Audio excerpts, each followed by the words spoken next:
예수님을 사랑하신 분만 아멘 합시다. 이 자기가 스스로 살 수 있다고 생각한 이 탕자가 제일 먼저 했던 것은 아버지에게 돈을 달라고 합니다. 돈을 다 감사합니다. 돈을 다 땡겨서 몽땅 쓰고 결국 이 탕자는 이 돼지밥이나 얻어먹는 처지가 됐어요. 죽고 싶어도 죽을 수 없는 모습으로 아버지 앞에 달려옵니다. 모든 것을 잃었고 또 모든 그 실패와 좌절 가운데 얼굴도 들 수 없었지만 정말 마지막이라는 생각으로 아버지께 나아갑니다. 그런데 이 아버지, 우리가 생각할 때 어떻게 그 살아있는 아빠한테 어차피 아빠 죽을 거니까 나에게 유산을 먼저 주세요. 여러분이 아버지라고 생각해 보세요. 얼마나 이 싸가지 없는 겁니까? 그럼에도 그렇게 모든 것을 다 허랑방탕하게 다 허비한 그 아들이 돌아왔을 때 그 아버지는 그 아들에게 지체 없이 달려갑니다. 그리고 그 아들을 꼭 안아주면서 너는 잃었다가 다시 찾은 나의 아들이라며 사랑해주고 잔치까지 베풀어 줍니다. 고통 속에 있었던 그 아들을 위로하고 싶었던 아버지는 그 아버지가 그 아들에게 주길 원했던 것은 바로 이 참된 위로였다라는 것입니다. 전도서 2장 23절을 현대인 성경으로 읽으면은 평생을 수고하여도 근심과 고통뿐이며 그 마음이 밤에도 쉬지 못하니 이것도 헛된 것이다. 이것을 누가 말했는지 아십니까? 바울이요? 솔로몬이요. 솔로몬. 네. 솔로몬은 가장 부가 많았고 지혜도 있었어요. 그러니까 그 당시 왕이자 가장 부유했던 왕이자 모든 게 있었어요. 그러니까 얼마나 이게 부가 있었냐면 모든 무기를 금으로 만들 정도로, 그러니까 금이 넘쳐났어요. 그러니까 금이 금 같지 않은 정말 부유한. 근데 이 사람이 얘기한 게 평생을 수고하여도 근심과 고통뿐이라는 거예요.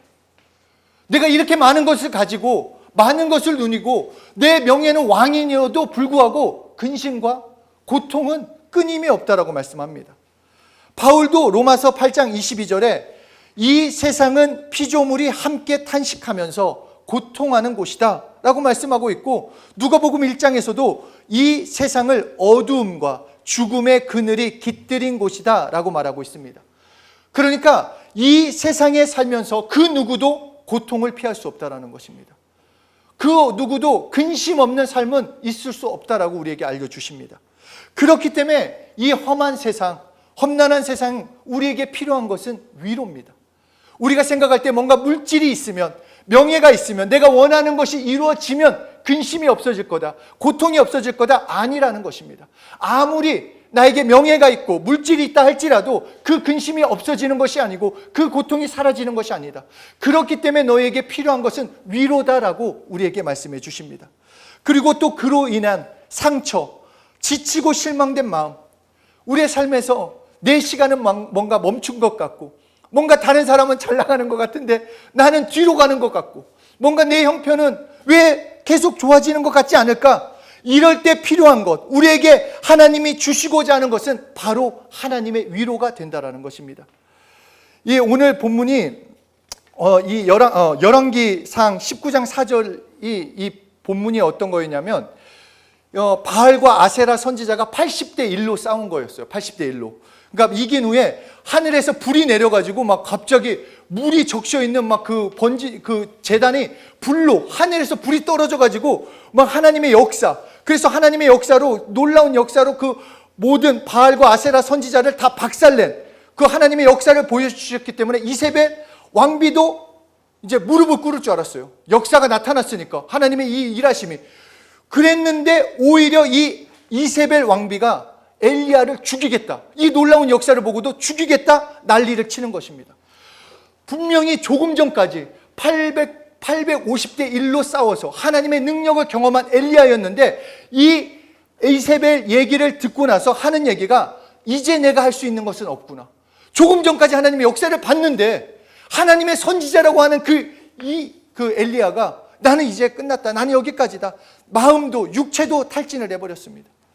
그래서 하는 얘기가 나는 끝났다, 나는 이제 하나님한테 그냥 나를 죽여주십시오 라고 할 정도로 모든 게 탈진을 했습니다.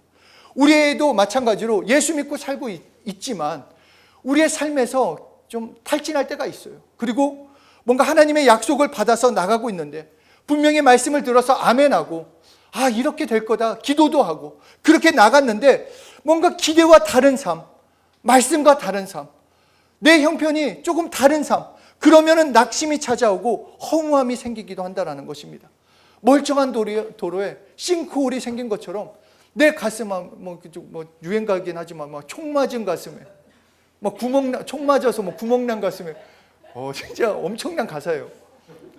우리 삶에서 그럴 때 있지 않습니까? 정말 그 허무함과 낙심과 그 근심과 뭔가 뻥 뚫린 것 같은 허무함으로 무너질 때가 있다는 것입니다. 이때 필요한 것이 하나님의 위로라는 것입니다. 그리고 이 하나님의 위로를 받는 사람이 다시 일어설 수 있다라고 우리에게 얘기해 주십니다. 그래서 오늘 본문에서 말씀하시는 것, 하나님은 어떤 하나님이냐? 위로의 하나님이시라는 것입니다. 하나님은 너희를 위로하길 원하신다라고 말씀하신 것입니다. 모든 환난 중에서 우리를 위로하길 원하시며 가장 어두운 날 나에게 오셔서 내가 좌절되고 염려되고 근심 가운데 정말로 구멍난 내 가슴에 하나님이 채워주시길 원한다는, 위로해 주시길 원한다는 것입니다. 그래서 우리가 그 고통과 상처의 자리에 주저앉는 것이 아니라 오히려 그 상황 가운데 하나님이 소망을 주셔서 하나님을 더욱 의지하며 하나님을 붙잡고 따르게 하신다는 것입니다. 그런데 우리가 늘 고민하고 나 스스로도 질문하는 것은 왜 이런 고통을 겪어야 하는지, 왜 나에게 이런 상처가 있어야 하는지, 그냥 쉽게 넘어가면 안 될까? 그냥 약속하신 대로 하나님의 능력을 체험하면 안 될까? 그런데 스스로가 그래서 그런 질문이 들 때 스스로가 답을 찾습니다. 이랬어. 내가 이랬으니까, 내가 실수해서, 내가 잘못해서. 물론 내 죄 때문에, 내 환경 때문에, 내 상황이 그럴 수 있습니다. 왜 그런 거야? 고통을 붙잡으라는 것이 아니라 하나님이 말씀하시는 것은 나에게 말해라, 나에게 맡겨라, 위로의 하나님을 붙잡으라고 말씀하시는 것입니다. 그러니까 오늘 우리에게 말씀하시는 것은 너의 어떠함을 붙잡는 것이 아니라 내가 너를 위로해 주겠다. 너의 어떤 환난, 어떤 고통, 어떤 상처라 할지라도 내가 위로해 주겠다라는 것입니다. 너의 형편이 어떨지라도 내가 일으켜 주겠다라는 것입니다. 그리고 그 고통스러운 시간을, 힘든 시간을 낭비하지 않게 할 것이고 모든 것을 합력하여 선을 이루어 주시겠다, 우리에게 약속하시는 것입니다. 그렇게 우리는 위로의 하나님을 의지해야 합니다. 우리의 삶에서 우리가 원하는 것, 우리가 뜻하는 것, 우리가 구하는 것, 그거에 앞서서 위로의 하나님을 구해야 합니다. 그냥 그분께 나의 고통, 상처, 그 무너진 마음을 그대로 가지고 나가서 탈진한 육체 그대로, 감출 것 없이 탈진한 내 마음 그대로 하나님께 나아가면 그때 하나님께서 위로해 주시겠다는 것입니다. 하나님 앞에서 체면 차릴 필요 없습니다. 하나님 앞에서 내 의를 드러낼 게 뭐가 있습니까? 그냥 있는 모습 그대로, 내 정말 아픈 상처 그대로, 두려운 마음 그대로, 근심 그대로 하나님께 나가라는 것입니다. 이사야서 40장 9절에 이렇게 말씀합니다. 너희의 하나님을 보라. 이 때가 어느 때였냐면 이스라엘 백성들에게는 내일이란 없었어요. 왜냐하면 나라는 망했고 바벨론 포로로 잡혀가는 그 좌절과 절망, 하나님의 백성이라고 여겼던 이들이 망해버렸어요. 분명히 하나님이 함께 하신다, 승리케 하신다는 그 하나님이 함께하는 자신들인데 그 바벨론 백성에게, 그 바벨론에게 완전히 망하고 끌려가고 있습니다. 그러니까 이들의 마음 가운데 나는 끝났다라는 거예요. 하나님이 나를 잊었다, 하나님이 나를 모른 척 하신다, 이제는 우리는 버림받았어, 다 끝이야. 그럴 때 이사야 선지자를 통해 하시는 말씀이 너희의 하나님을 바라보라는 거예요. 너희의 하나님을, 너희의 구원의 하나님을 보라. 구원의 하나님을 믿기만 해라. 그러면 하나님이 너희의 위로가 되주신다는 것입니다. 나의 모든 시선은 나에게서 이제 하나님을 향해 돌려야 합니다. 하나님의 위로를 누가 받을 수 있는가? 나의 시선을 하나님께 돌리는 것입니다. 나를 보지 말고 내 문제의 깊이를 재지 말고 나의 고난의 무게를 재는 것이 아니라 내 형편은 이러니까, 내 상황은 이러니까, 나의 문제는 이러니까가 아니라 그 모든 것을 뛰어넘는 하나님을 의지하라는 것입니다. 하나님을. 그런데 왜 고통을 지나야 하는가? 여전히 그 질문이 있다라는 거예요. 왜 그럼에도 고통을 지나야 하는가? 물론 앞에서도 나눈 것처럼 이 세상에 살면서 그 누구도 고통을 피할 수 없지만 예수 믿는 우리는 그 고통이 없었으면 한다라는 것입니다. 왜 그럴까? 왜 고통을 지나야 할까? 제가 받은 답은 두 가지인데, 하나는 위로의 하나님을 경험하기 위해서. 우리가 잘 나갈 때는 위로의 하나님을 경험할 수 없습니다. 그게 위로인지도 모르고 어떤지도 몰라요. 그래서 진짜 위로, 그래서 하나님 아버지를 체험하고 그 탕자가 하나님의 위로를 받은 것처럼 나의 그 고통스러운 상황 가운데 하나님의 위로를 체험하고 그 사랑, 회복을 통해서 남은 삶 또한 어차피 고통스러운 이 땅, 어차피 근심이 있는 이 땅을 하나님의 위로로 승리할 수 있게 만들기 위해서고, 더 나아가 나의 이 상황, 이 상처, 이 아픔을 통해 다른 사람을 위로하기를 원하신다라는 것입니다. 그래서 고린도후서 1장 4절 우리 함께 읽겠습니다. 시작. 우리의 모든 환난 중에서 우리를 위로하사 우리로 하여금 하나님께 받는 위로로서 모든 환난 중에 있는 자들을 능히 위로하게 하시는 이시로다. 교회 한 집사님이 집사님의 그 고등학생 된 아들이 교통사고로 죽게 되었어요. 죽었어. 그러니까 이 어머니 입장으로서 무슨 정신이 있겠습니까? 그 교회 권사님들, 집사님들, 사역자들이 찾아와서 예배를 드려주고 뭐 위로도 해주지만 그냥 그 여 집사님은 무덤덤했어요. 그냥 알겠다. 그냥 누가 보더라도 그렇게 큰 위로가 되는 것처럼 보이지 않았습니다. 뭐 하여튼 너무 큰 충격이었는지 울지도 않았고 먹지도 않았어요. 뭔가 정신이 약간 이상한 거, 뭐 당연히 그렇지 않겠습니까? 그런데 입관 후에 그 구역에 또 다른 한 집사님이 찾아와 그냥 그 지금 아들을 잃은 그 집사님을 꼭 안아주면서 내가 다 알아. 그 한마디에 그 여 집사님이 주저앉아 대서통곡을 했다라는 것입니다. 이 안아준 그 집사님은 그 집사님 또한 얼마 전에 아들을 교통사고로 잃은 분이었어요. 내가 알아. 이 한마디, 그 위로로 그 아들을 잃은 그 집사님의 무너진 마음이 회복될 수 있었다는 것입니다.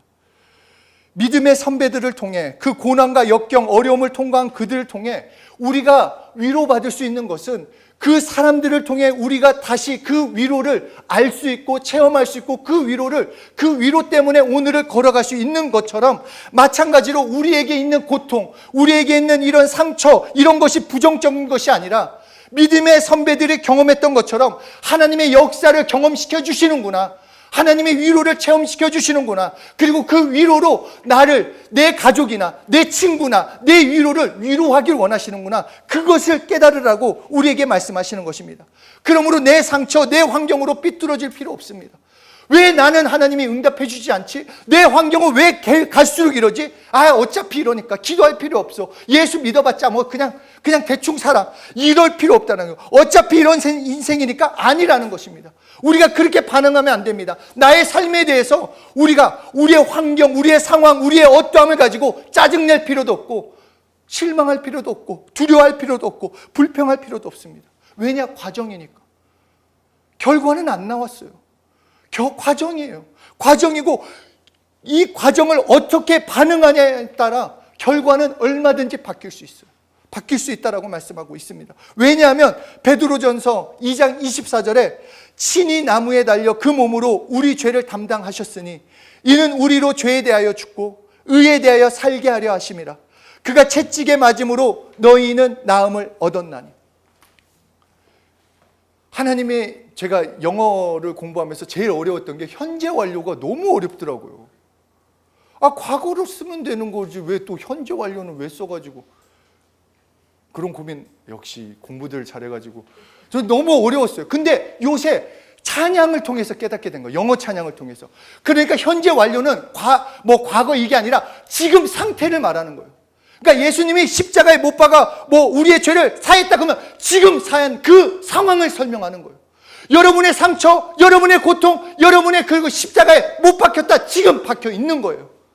여러분의 어려움들 해결됐다라는 거예요. 예전에가 아니라 지금 믿는 나에게 실제가 된다라는 거. 그렇기 때문에 예수님을 믿고 예수님을 사랑하면 이 시간 바뀔 수 있어요. 내 상황은, 내 마음은 위로와 사랑을 경험하며 진정한 회복을 누릴 수 있다라는 것입니다. 우리에게 닥친 상황, 우리에게 닥친 폭풍우, 우리가 스스로 통제할 수 있는 게 아니에요. 우리가 컨트롤할 수 없습니다. 우리에게 찾아온 어려움들 내가 어떻게 만들어갈 수 있습니까? 그런데 그 상황을 어떻게 반응하느냐는 내가 할 수 있다는 것입니다. 어려움을 내가 만들 수도 없고, 어려움을 어떻게 내가 이것을 내일 당장 없어져라 이렇게 할 수는 없지만, 그것을 반응은 내가 할 수 있다는 것입니다. 좌절할 것인가? 낙담할 것인가? 아니요. 내가 하나님을 믿기 때문에 하나님의 위로로 그것을 넘어가리라는 결정을 하면 된다는 것입니다. 그래서 골로새서 3장 15절에 그리스도의 평강이 너희 마음을 주장하게 하라. 부정적인 것으로가 아니라 하나님께 맡기기로 결정하라는 거예요.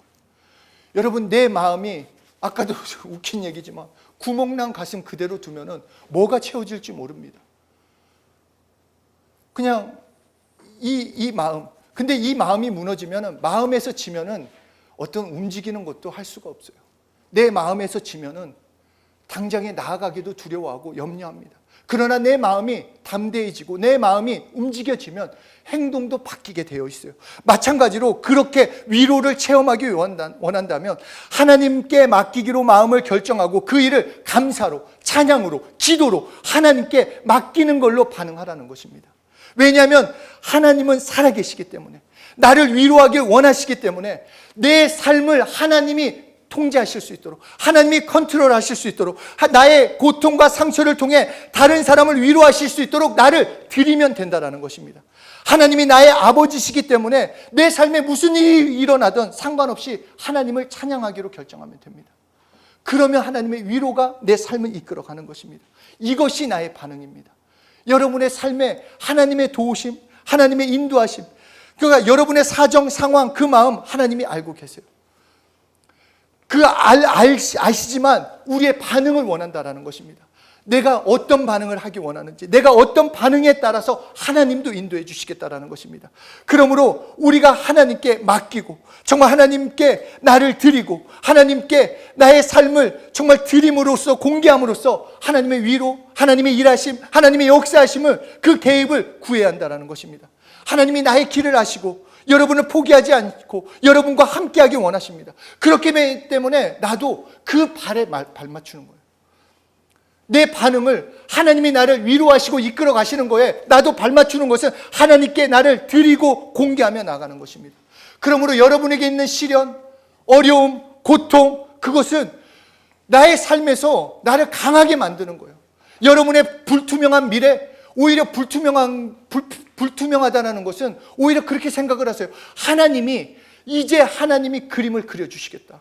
하나님께서 맡기면 하나님이 정말로 아름답게, 내가 그릴 때는 정말로 초등학생 그림처럼 뭐 사람 얼굴 이렇게 들고 눈, 코, 입 그리고 막 이렇게밖에 안 되지만 하나님이 내 삶을 붙잡으셔서 이끌어 가시면 얼마나 아름다운 명화가 되겠냐 하는 거예요. 하나님께 맡기기만 하면. 그러면 그 고통스러운 시간, 힘든 시간을 통해 우리는 하나님을 더 신뢰하는 법을 배우는 것이요, 하나님께 더 성장하는 법을 배우게 되는 것입니다. 폭풍과 광야를 통해 우리는 하나님을 더 의지하는 법을 배우게 돼요. 폭풍과 광야가 나를 넘어뜨리는 것이 아니라 하나님의 말씀을 더 신뢰하는 그 훈련의 장으로 만들어갈 수 있다는 것입니다. 그래서 하나님만을 바라볼 수 있는, 하나님만을 의지할 수 있는 그런 축복이 우리에게 주어진 것입니다.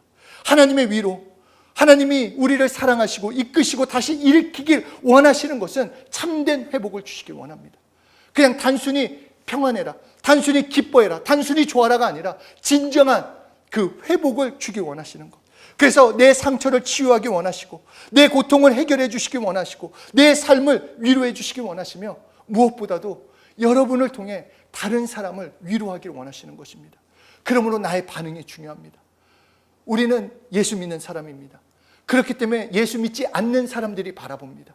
예수 믿지 않는 사람들이 예수님이 누구이신가 알아가는 것은 바로 예수 믿는 사람을 통해서, 예수님을 믿는 사람이 저렇구나, 예수를 믿어야 하는구나, 예수로 살아야 하는구나, 바로 예수 믿는 자를 통해서 보여주신다는 것입니다.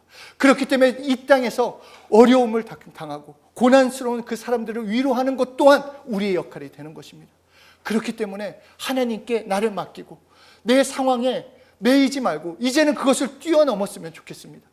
언제까지 그냥 잘 되고 잘 먹고 이거에 매달리는 삶이 아니라 이제는 하나님의 위로로 남을 위로하는데, 내가 어떻게 쓰임 받을 수 있을까? 지금에 있는 고통, 지금에 있는 어려움에 내가 매달려 있는 것이 아니라 이 일을 통해 하나님이 주시는 참 위로, 그리고 나를 통해서 위로하기 원하시는 사람은 누구인가 찾아보며 그들을 위로해 줄 수 있는, 그들을 사랑해 줄 수 있는 그 하나님의 사람이 되어야 한다라고 우리에게 말씀해 주시는 것입니다. 나를 공개합시다. 정말 하나님을 위로하기 원하십니다. 그냥 뭐든지 하나님 앞에 정직하게 나아갔으면 좋겠습니다. 하나님 앞에 다음 주에도 계속 나누겠지만 우리가 지금 앞으로 하나님을 경험하는 삶에 대해서 나눌 거예요. 하나님을 경험하기 위해서는 먼저는 내 마음을 열어야 합니다. 정직하게 있는 모습 그대로, 감출 거 없습니다. 말을 잘하고 못하고 문제가 아니라 솔직하게 내 상황, 짜증나면 짜증나고, 고통스러우면 고통스럽고, 힘들면 힘들고, 두려우면 두려우고, 그 마음 그대로 나아가 하나님께 맡기고 나아갈 때 하나님의 일하심을, 그 위로를 체험하고 또 주변 사람들을 위로하게 되는 것입니다. 정말 하나님의 위로를 받으면 달라집니다. 하나님의 위로를 체험하면 이 땅에 갑자기 생각이 안 나는데, 하여튼 어떤 어려움을 당했을 때 그것을 뛰어넘을 수 있고 이겨내갈 수 있는 진정한 힘은 이 하나님의 위로에 있습니다. 우리의 어차피 이 땅을 살아가는데 어려움과 위기와 고통스러운 것과 좌절과 그 모든 것은 우리를 지나갈 수밖에 없습니다. 그러나 그것을 복되게 만드는 것은 바로 하나님의 위로가 우리에게 있을 때 진정한 복이 되는 것입니다. 하나님의 위로 주길 원하십니다. 하나님이 함께하기 원하십니다. 그러므로 우리가 해야 할 역할은 하나님께 내 마음을 보이는 겁니다. 내 마음을 드리는 겁니다. 그냥 하나님께 말하는 것입니다. 내 상황은 해봐야 돼요, 여러분. 그냥 처음에 말하기가 어렵고 힘들 수 있지만 내 상황을 그냥 있는 모습 그대로, 거창하게 말할 것도 없이 그냥 있는 모습 그대로 나아갈 때 하나님의 진정한 위로를 경험하게 되는 것이고, 그때 비로소 나를 통해 이웃을 위로하는 것을 또한 체험하게 되는 것입니다. 하나님의 위로를 경험합시다. 하나님의 위로를 삽시다. 이 복음은 계속해서 얘기하는 것은 소식이에요. 전해져야 한다, 그리고 나눠야 한다, 선포돼야 한다, 계속 말씀하고 있습니다. 나의 삶을 통해서 복음은 전해져야 합니다. 정말 우리가 이 복음을 알고 그냥 나만은 정말 너무 초등학문에 매여 있는 겁니다. 내가 좋은데 나 기도하고 있어, 나 말씀 읽고 있어, 나 성경 공부도 해, 나 주일 예배도 드려. 물론 너무 잘하고 있습니다. 그런데 진짜 하나님이 원하시는 것은 나를 통해 영혼을 살리길 원하신다라는 것입니다. 그렇기 때문에 그것을 뛰어넘는 우리가 됐으면 좋겠습니다. 우리 서초요일교회 성도들은 내 삶을 통해서 예수님이 증거됐으면 좋겠습니다. 말이나 일에서 쟤는 좀 다르네, 쟤는 뭔가 다르네, 다르게 말하네, 다르게 행동하네, 왜 저런 상황에서 얘네는 평안하지? 이런 것을 우리는 예수님 때문에 보여줘야 합니다. 그럼으로써 복음이 증거되어야 하고 내 자체가 소식이 되어야 합니다. 예수님이 만난 자들마다 했던 것은 단 한 가지예요. 소문을 냈다라는 거예요. 거창한 말로 하지 않았어요. 나는 예수님을 만났다, 예수님이 치료했다, 예수님이 이 말씀을 하셨다, 예수님이 함께 하신다. 그냥 그것을 했더니 그 모든 이스라엘 전 지역에 예수님이 소문났다라고 말씀하고 있습니다. 내 삶에서, 내가 가정에서, 학교, 병원, 직장 어디에 있건 내 만나는 사람마다 예수님이 소문내는 그 역할은 우리가 감당을 해야 합니다. 그러기 위해서 먼저 내가 하나님의 위로로 채워져야 하고, 그 위로를 가지고 이웃을 위로할 수 있을 때, 그들을 긍휼히 여김으로 사랑해 줄 수 있을 때 복음은 전파되는 것입니다. 우리 진정한 그 복음의 증거자, 정말 하나님의 위로 때문에 이웃을 위로할 수 있고 사랑할 수 있는, 우리 서로를 위로해 줍시다. 서로를 위해서 손잡아 줍시다. 수고했어. 자, 한번 손 잡아주세요. 옆에 사람 손 잡아주면서 다 알아, 내가 알아, 내가 알아. 그러므로 우리가 정말로 위로를 하나님께 공개하는 것뿐만 아니라 이웃을 진정으로 사랑함으로써, 그리고 그 위로를 받는 친구들도 네가 뭘 알아 이렇게 하지 말고 정말로 그 마음을 하나님의 마음으로 받아 가지셨으면 좋겠습니다. 오늘 나를 위로하기를 원하시는 이 말씀을 준비하면서 어떤 누군가에 꼭 필요한 말씀이라고 생각이 들었어요. 지금 누군가에, 저도 이 말씀을 하면서 다른 말씀을 전해야겠다는 생각을 하다가 정말 수요일까지 다른 말씀을 준비를 했어요. 그러다가 다시 이 말씀을 하게 된 거는 어떤 누군가가 필요한 말씀이라는 그 마음을 주셨어요. 그 누군가에게 진짜 위로의 말씀이 됐으면 좋겠습니다. 하나님이 알고 있습니다. 하나님이 위로하길 원하십니다. 하나님이 여러분의 손을 잡고 계십니다. 그렇기 때문에 그 마음을 하나님께 공개하면 됩니다. 그러면 하나님의 위로, 하나님의 인도하심, 역사하심, 그리고 여러분을 통해 또 다른 그 누군가를 위로하길 원하시는 그 하나님의 사랑이 있음을 진정으로 믿고 그렇게 나아가시길 예수 이름으로 축복합니다.